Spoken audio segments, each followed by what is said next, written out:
Joseph विजय चंद्रशेखर या उनके प्रशंसक कहते हैं थलापति।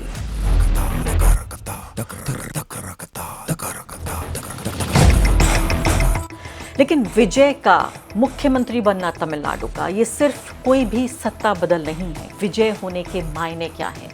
एक ऐसा व्यक्ति जो धर्म से क्रिश्चियन है यानी ईसाई है और जाति से दलित है। स्टारडम तो उत्तर भारत में भी अगर यही काफ़ी होता कि खाली शोहरत और काफ़ी सिर्फ स्टार होना काफ़ी होता तो अमिताभ बच्चन आज कम से कम उत्तर प्रदेश के मुख्यमंत्री तो होते। धर्मेंद्र कम से कम कहीं राज्य में ही सही चाहे मंत्री तो बन गए होते। हेमा मालिनी को कम से कम कोई एक बड़ा ओहदा तो हासिल हुआ होता। बीजेपी और आरएसएस को लगातार ये बताते रहे कि जो आइडियोलॉजिकल एनिमी है, जो वैचारिक जो दुश्मन है वो बीजेपी आरएसएस ही है। नॉर्थ की ये पूरा जो सड़ी हुई जो राजनीतिक हमारी जो परंपराएं हैं, क्या हम दक्षिण भारत की किताब से एक पन्ना उखाड़ कर कुछ दर्स हासिल कर सकते हैं? जी हाँ, विजय की जीत हुई तमिलनाडु में और मुख्यमंत्री पद की शपथ ले ली उन्होंने आखिरकार। इस सब के बावजूद भी कि पूरा का पूरा सिस्टम ये चाहता था कि वो मुख्यमंत्री ना बन पाएं। जिस तरह से संघर्ष हुआ उनका राज्यपाल के साथ वो हमने देखा, तमिलनाडु ने देखा, पूरी दुनिया ने भी देखा। लेकिन विजय का मुख्यमंत्री बनना तमिलनाडु का ये सिर्फ कोई भी सत्ता बदल नहीं है। कोई भी एक राज्य में सरकार का या पार्टी का बदल जाना नहीं है। इससे पहले तो हम देखें जो स्टालिन थे वो भी बेहतरीन नेता थे और नरेंद्र मोदी के सामने एक विचारधारा के प्रतिरोध के तौर पर, एक आइडियोलॉजिकल रेजिस्टेंस के तौर पर जिस तरह से वो उभरे थे, जिस तरह से उन्होंने चुनौती दी थी उन्होंने और साथ साथ ममता बनर्जी ने, इन दोनों ने एक तरह का एक आइडियोलॉजिकल जो चैलेंज दिया था नरेंद्र मोदी को, उसकी मिसाल तो इतिहास की किताबों में जाएगी। लेकिन आज मैं आपसे चर्चा इस बात पर करने वाली हूं कि विजय होने के मायने क्या हैं। एक ऐसा व्यक्ति जो धर्म से क्रिश्चियन है यानी ईसाई है और जाति से दलित है। जी हाँ, उनकी दलित पहचान के बारे में बहुत कम लोग जानते हैं। एक ऐसे व्यक्ति का चुना जाना, एक ऐसे व्यक्ति का तमिलनाडु का मुख्यमंत्री बनना, ये अपने आप में ऐतिहासिक है और उन तमाम अंधेरे कोनों में थोड़ी थोड़ी रोशनी भेजता है। इस पूरे अंधेरे आकाश में जहाँ हिंदुत्व की राजनीति है, बहुसंख्यकवाद की राजनीति है, धर्म पर आधारित राजनीति है, जहाँ संविधान को कुचलने की पूरे तरीके से कोशिश हो रही है, जो दानव है बहुसंख्यकवाद का, वो सामाजिक न्याय और सामाजिक न्याय की राजनीति को पूरे तरीके से मैं कहूँगी सटक रहा है, गटक रहा है और ख़त्म कर देना चाहता है। ऐसे में सामाजिक न्याय का एक बड़ा नायक हमारे सामने उभर कर आया है तमिलनाडु के मुख्यमंत्री के तौर पर। अगले कुछ मिनटों में मैं आपको बताऊंगी कि कैसे विजय का बनना चीफ मिनिस्टर तमिलनाडु का ये इतनी बड़ी खबर है जिसको रेखांकित किया जाना बहुत ज़रूरी है। उनके बारे में जितना मैं जानती हूँ उतना ज़्यादा उत्सुकता होती है, उतनी ज़्यादा क्यूरोसिटी होती है ये समझने की और ये भी देखने की कि ऐसे वक्त में जबकि दक्षिण भारत एक नेतृत्व दे रहा है, लीडरशिप, एक राह दिखाने का काम कर रहा है भारत के बाकी हिस्सों में, जब लगता है कि लगभग 80% आप ये देखिए इस वक्त जो 80% भारत की टेरिटरी है, जो राजनीतिक ज़मीन है, उस पर भगवा लहरा रहा है। भारत के जो सेक्युलर, लिबरल, डेमोक्रेटिक कैरेक्टर है उस पर अब तक का सबसे ख़तरनाक और वजूद का संकट मंडरा रहा है। ऐसे में विजय होने के क्या मायने हैं, ऐसे में तमिलनाडु के क्या मायने हैं, अगले आने वाले कुछ मिनटों में मैं आपको बताऊंगी। और ये भी बताऊंगी कि क्यों उत्तर भारत में कोई भी फिल्म एक्टर वो ऊंचाइयां नहीं छू पाया राजनीति में जो विजय ने, या इसके अलावा जयललिता ने, या इसके अलावा एनटीआर ने, एमजीआर ने। बहुत सारे ऐसे लोग हैं जिन्होंने कामयाबी हासिल की है, लेकिन विजय की कामयाबी पूरे तौर पर नायाब है, यूनिक है और बहुत अलग है बाकी लोगों से। ये कुछ मिनटों में आपको बताऊंगी और क्यों उत्तर भारत में ऐसा नहीं हो पाया लेकिन दक्षिण भारत में ऐसा क्यों हो पाया। लेकिन फिलहाल विजय की ये तस्वीरें आप ये देखिए शपथ ग्रहण समारोह की, साफ तौर पे ये पता चलता है कि कितने बड़े नेता के तौर पर ये उभर रहे हैं। जी हाँ, विजय का मुख्यमंत्री बनना सिर्फ सरकार का बदलना नहीं है। मैंने आपको बताया कि जैसे कि हम देख रहे हैं भारत के ज़्यादातर हिस्सों में हिंदुत्व और बहुसंख्यक राजनीति की मजबूत इस तरह से हो रही है कि दानव खा रहा है। ऐसे में दलित ईसाई नेता को चुना जाना, सेक्युलरिज्म, सामाजिक न्याय और बराबरी की बात करने वाले एक नेता का चुना जाना पूरे देश के लिए एक बहुत बड़ा पॉलिटिकल मैसेज यानी राजनीतिक संकेत है और राजनीतिक संदेश है। विजय ने 60 साल पुरानी राजनीति की जितनी भी मान्यताएं और परंपराएं थीं, ऐसा लगता है कि उनको एक झटके में ऐसे ही तोड़ दिया है। आप सोचिए, 2 साल के आसपास पुरानी इस पार्टी ने कितने बड़े बड़े जो खंबे थे उनको उखाड़ फेंका है आम जनता के सपोर्ट से। उनके जो फैंस हैं वही उनका काडर है। कई बार ये पूछा जा रहा है कि इतना पैसा कहाँ से आया, ज़मीन पर वो लोग काम करने वाले कहाँ से आए, कैसे पूरे एक सिस्टम को उखाड़ फेंका। ना डीएमके ना एआईडीएमके, दोनों में से कोई पॉलिटिकल पार्टियां नहीं। पिछले 60 सालों में इन्हीं पॉलिटिकल पार्टी को या तो एक या दूसरे को लगातार सत्ता मिलती रही, और इस वक्त ये तीसरी पार्टी कहाँ से आई। ऐसे वक्त में जब आप देखिए कि इंडिया अलायंस पे इतना बड़ा खतरा मंडरा रहा है कि इंडिया अलायंस के अंत की यानी उसके मर्सिया पढ़ा जा रहा है कि अब तो आप मौत हो चुकी है, अब आपके मर्सिया पढ़ने की बारी है। ऐसे वक्त में एक नई पार्टी का उदय हो जाता है। तो डेमोक्रेसी में, लोकतंत्र में जितना अंत होता है उतनी शुरुआत भी होती है। तो सीधे तौर पे आप ये देखिए कि 1962 के बाद पहली बार ऐसा देखने को मिल रहा है। अब ये तस्वीरें जो आप देख रहे हैं अपनी स्क्रीन पर, ये साफ तौर पर बताती हैं कि इस व्यक्ति की जो लोकप्रियता है वो कितने चरम पर है। विजय की जीत एक अभिनेता की राजनीतिक सफलता ही नहीं है, बल्कि उस समय में तमिलनाडु की वैचारिक घोषणा है जब देश के बड़े हिस्से में राजनीति, धर्म और बहुसंख्यक पहचान के इर्द गिर्द खड़ी की जा रही है। ऐसे दौर में तमिलनाडु ने एक दलित ईसाई नेता को चुना है जिसने अपनी राजनीति को हिंदुत्व, धार्मिक ध्रुवीकरण और नफरत की भाषा से दूर रखा।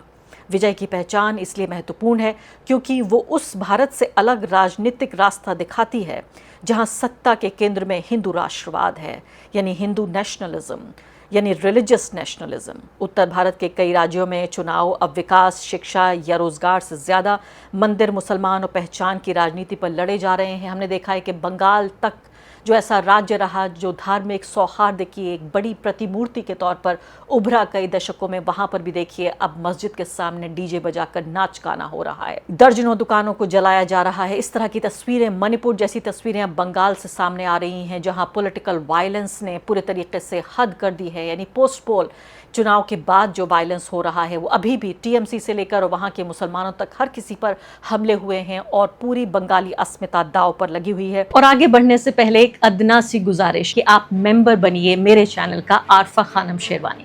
अगर आप मेंबर बनते हैं, आपके समर्थन से आप मेरा हाथ मजबूत करेंगे, इतना मजबूत कि मैं सत्ता का कॉलर पकड़ के सवाल पूछ सकूंगी और जो हमारे समुदाय में हाशिए के जो तबके हैं उनकी आवाज उठा सकूंगी। आप यकीन जानिए आपका एक छोटा सा सहयोग मेरे लिए इतना बड़ा होगा जिसके लिए आप अंदाजा भी नहीं लगा सकते। ऐसे वक्त में हम देख रहे हैं कि विजय ने सामाजिक न्याय, बराबरी, भाईचारे और तमिल अस्मिता की बात की है। उन्होंने अपने राजनीतिक संदेश में धर्म को सत्ता का हथियार नहीं बनाया। तमिलनाडु की राजनीति लंबे समय से ब्राह्मणवादी वर्चस्व और हिंदुस्तान की राजनीति का विरोध करती रही है। द्रविड़ आंदोलन की पूरी विरासत सामाजिक न्याय, आरक्षण, भाषाई सम्मान और सेक्युलर राजनीति पर खड़ी थी। विजय ने उसी परंपरा को नए दौर में फिर से एक तरह से संजीवनी देते हुए नई जिंदगी देने की कोशिश की है। उनका दलित ईसाई होना भी प्रतीकात्मक रूप से बहुत बड़ा संदेश देता है। ऐसे समय में जब अल्पसंख्यकों और दलितों को राष्ट्रवाद की मुख्यधारा से बाहर निकाला जा रहा है, तमिलनाडु ने एक ऐसे नेता को चुना है जिसकी पहचान ही भारत की प्रतिनिधित्व करती है विविधता का। ये संदेश सिर्फ तमिलनाडु के लिए नहीं बल्कि पूरे देश के लिए है। लोकतंत्र का मतलब बहुसंख्यकवाद नहीं है, एक धर्म का प्रभुत्व नहीं है, बल्कि हर समुदाय की भागीदारी है। जी हाँ, और सबसे बड़ी बात बहुत सारे अलग विषयों में ये भी है कि विजय ने किसी भी तरीके से अपने आप को एक बीजेपी के विरोध में खड़ा हुआ नेता नहीं साबित किया। यानी ये नहीं कहा कि सिर्फ इसलिए उनकी राजनीति है चूंकि वो बीजेपी के विरोध में खड़ी है या नरेंद्र मोदी के विरोध में खड़ी है। सीधे तौर पे वो ये कहते हैं कि उनके मूल्य क्या हैं, उनके सिद्धांत क्या हैं, वो किस बात में विश्वास करते हैं। तो ये सिर्फ विरोध की राजनीति नहीं है, ये अपने मूल्य, अपने सिद्धांत, अपने प्रिंसिपल्स और अपने कन्विक्शंस की ये पूरी राजनीति है। तो आप ये देखिए कि कई लोग ये कह रहे हैं कि पहले भी इतिहास रहा है कि स्टारडम लोगों का, जो वहाँ एक्टर्स हैं उन्होंने उसको जिता लिया है। मैं इस बात से बिल्कुल सहमत नहीं हूँ। स्टारडम तो उत्तर भारत में भी, अगर यही काफ़ी होता कि खाली शोहरत और काफ़ी सिर्फ स्टार होना काफ़ी होता तो अमिताभ बच्चन आज कम से कम उत्तर प्रदेश के मुख्यमंत्री तो होते। धर्मेंद्र कम से कम कहीं राज्य में ही सही चाहे मंत्री तो बन गए होते। हेमा मालिनी को कम से कम कोई एक बड़ा ओहदा तो हासिल हुआ होता। इसके अलावा भी बहुत सारे लोग हैं, न सिर्फ कि बीजेपी में बल्कि इस तरफ भी आप देखिए सेक्युलर पॉलिटिक्स में भी वो जगह नहीं मिली, बल्कि सामाजिक पूरे तरीके से तमिलनाडु की जो जीत है ये सामाजिक गठबंधन की जीत है कि वही लोग जो कि विजय की फिल्में देखने जाते थे वही लोग आके वोट देने लगे। यानी भीड़ को वोट में तब्दील करने का एक बहुत ही नायाब हुनर ये विजय ने करके दिखाया है। तो सीधे तौर पर तमिलनाडु में चुनाव में सिर्फ सरकार नहीं चुनी गई, बल्कि उसने ये भी तय किया तमिलनाडु की जनता ने कि उसकी पहचान हिंदुत्व की, एक रूपता की, यानी यूनिफॉर्मिटी की जो राजनीति है उससे बिल्कुल अलग रहेगी। और यही विजय की सबसे बड़ी राजनीतिक ताकत है। अब स्टारडम पे अगर आ जाएं तो फिल्में भी जिस तरह की लेकर आए, यानी तमिल सिनेमा के जो बड़े स्टार इससे पहले आए हैं लेकिन बहुत ज़्यादा सफल नहीं रहे, विजय पहले अभिनेता इस तरह के रहे हैं आफ्टर, जैसे मैंने आपको बताया कि एमजी रामचंद्रन के बाद उन्होंने इतनी बड़ी सत्ता हासिल की है। यानी छोटा मोटा रोल तो मिलता रहा लेकिन इतनी बड़ी सत्ता हासिल नहीं हुई। और फिल्मों से ही सिर्फ उनकी ताकत नहीं आई, उनका जो पूरा फ़ैन क्लब था वो ज़मीन पर उनके लिए काम कर रहा था, एक काडर की तरह तैयार कर रहा था। और पहले वो फ़ैन क्लब था, फिर राजनीतिक मशीन का, एक पॉलिटिकल मशीन का हिस्सा बन गया, जिसने एक बहुत ही छोटी अरसे में परवान चढ़ी इस पार्टी को यहाँ तक पहुँचा दिया। उनकी फिल्मों का अगर हम थोड़ा जिक्र कर लें तो आपके सामने ये आप देख रहे हैं मर्सल नाम की फिल्म, सरकार, मास्टर और बिगल, ये सिस्टम से लड़ने वाले एक हीरो के तौर पर। और मुझे याद आ रहा है इससे पहले जो angry young man Amitabh Bachchan हुआ करते थे ऐसे वक्त में, 80 और 90 के दशक में, 70 के दशक में भी अमिताभ बच्चन की तूती बोलती थी। एक ऐसा युवा नेता जो कि सत्ता का कॉलर पकड़कर मजदूरों के लिए लड़ाई लड़ा करता था, मिल में लड़ता था, कभी किसानों के लिए लड़ता था। एक ऐसा एंग्री यंग मैन जो भ्रष्टाचार से बहुत परेशान था, समझौतावादी राजनीति से बहुत परेशान था, गरीबों के लिए लड़ता था। और फिर धीरे धीरे एक ऐसा वक्त आ गया कि वो खुद गरीबों के खिलाफ हो गया और एक ऐसी राजनीति के पक्ष में हो गया। सबसे ज़्यादा तकलीफ़ मुझे तब हुई जब मैंने अमिताभ बच्चन को राम मंदिर का जो उद्घाटन था तब वहाँ पर सत्ता के साथ कंधे से कंधा मिलाकर खड़े हुए देखा। बहुसंख्यकवाद की जो एक बदसूरत तस्वीर थी उस वक्त अमिताभ बच्चन जैसे नायक के तौर पर वो नज़र आई कि वो व्यक्ति जिसको करोड़ों लोगों ने, जिसको अपना प्यार दिया, वो व्यक्ति कैसे सत्ता के आगे नतमस्तक नजर आ रहा था। एक राजनीतिक मंदिर के उद्घाटन में वहाँ प्रधानमंत्री और पूरी कैबिनेट के सामने वो व्यक्ति वहाँ पर खड़ा हुआ था। तब बेहद कचोटा मेरे हृदय को इस तस्वीर ने। लेकिन वापस आती हूँ और आपको बताती हूँ कि किस तरह से डीएमके को तो विजय ने बताया कि वो राजनीतिक दुश्मन है, लेकिन बीजेपी और आरएसएस को लगातार ये बताते रहे कि जो आइडियोलॉजिकल एनिमी है, जो वैचारिक जो दुश्मन है, वो बीजेपी आरएसएस ही हैं। और पूरी तरीके से ये जो ख़ास लाइन है उनकी, ये जो राजनीतिक लाइन है, इससे वो दूसरे जो एक्टर्स भी हैं और दूसरे जो नेता हैं उन्हें पूरे तरीके से उनसे अलग करते हैं। तो विजय ने अपनी राजनीति को तमिल पहचान, सामाजिक न्याय और भाईचारे से इस तरह से जोड़ दिया कि बिल्कुल दिल से दिल मिल गया, दिमाग से दिमाग मिला और विचार से विचार मिल गया तमिलनाडु के लोगों का इनके साथ। खासकर तो राजनीतिक जीत नहीं बल्कि बड़े सामाजिक बदलाव के प्रतीक, यानी सोशल चेंज, जिसका जिक्र तो हम बार बार करते हैं, जिसका शोर तो अक्सर होता है लेकिन उसकी मिसाल के तौर पर बहुत कम नज़र आता है। आज विजय के तौर पर हमें उस राजनीतिक बदलाव यानी सोशल चेंज के एक प्रतीक और एक संदेश के तौर पर विजय यहाँ पर खड़े हुए नज़र आते हैं। तो मैंने बताया आपको कि पहले फिल्मों में लड़ते लड़ते उनकी फिल्मों में भी जिस तरह की एक तरह से मैसेजिंग की गई वही उनकी राजनीति में भी आ गया। अब मैं बात कर रही थी अमिताभ बच्चन की। पूरा उनका राजनीतिक सफ़र अगर आप देखें तो 1984 में राजीव गांधी के बेहद करीब माने जाते थे वो। इलाहाबाद से उन्होंने जीत भी दर्ज की थी और बहुत ही भारी उनकी जीत थी, लेकिन कुछ ही सालों में उनको राजनीति छोड़नी पड़ी और बेहद नाकाम व्यक्ति के तौर पर वो देखे गए, एक नेता के तौर पर, क्योंकि सीधे तौर पर उनकी राजनीति में कोई सिद्धांत नहीं थे, कोई उसूल नहीं थे, कोई उनकी राजनीति का एक ढांचा नहीं था। वो सिर्फ एक अवसरवादी व्यक्ति के तौर पर जाने जाएंगे।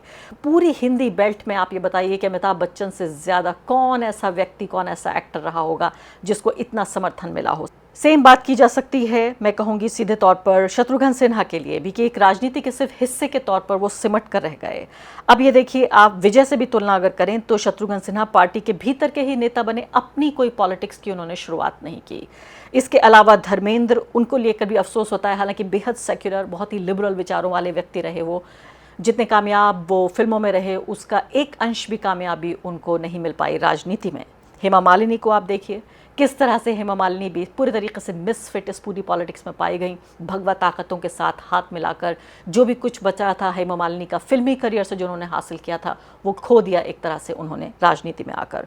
गोविंदा और इसके अलावा बहुत सारे तमाम लोग इसी तरीके से। मैं कह रही हूँ कि नॉर्थ की ये पूरा जो सड़ी हुई जो राजनीतिक हमारी जो परंपराएं हैं, और ये कहते हुए मुझे अफसोस नहीं, और आप जानते हैं मैं एक नॉर्थ इंडियन हूँ, उत्तर प्रदेश की मेरी पैदाइश है, लेकिन आज मैं शर्मसार हूँ मैं अफसोस करती हूँ और बेहद दुख के साथ इस बात को कह रही हूँ कि उत्तर भारत में शायद अब कम से कम अगले कुछ सालों तक कोई गुंजाइश नहीं है कि कोई समाजवाद की, सामाजिक न्याय की, धर्मनिरपेक्षता की या उदारवाद की कोई राजनीति हो।